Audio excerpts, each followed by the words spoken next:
So most of you know that I like to talk about finances and farming, kind of a hot button topic for me. But what you might not know is how I actually came to be interested in that. So I've always been interested in agriculture, but I really didn't understand or take a deeper interest in the finance side of it until I became a freelancer. Before that, I always kind of just assumed, well, you buy cows, you raise cows, you sell calves, you make money, right?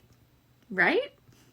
When I started freelancing, I realized that there is so much more to financial management when you are the person who is responsible for your income versus getting a paycheck every 2 weeks. And I realized there is a lot of similarities between freelancing and farming. A lot of our income is seasonal. A lot of our income relies on individual components of the market.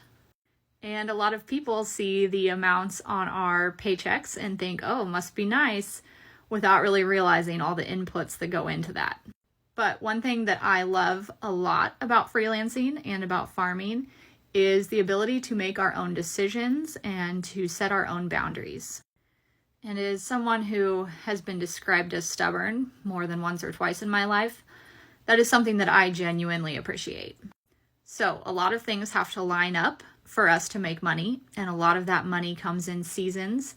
So there's a lot of budgeting and figuring out how to get through the dry times until the harvest comes.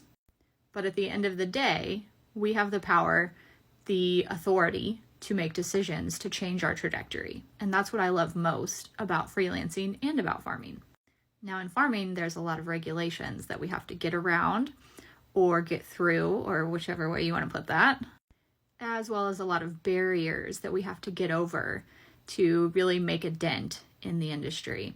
And that is why I am so interested in being part of the production agriculture industry and figuring out what that looks like for the next generation. How do we solve these problems?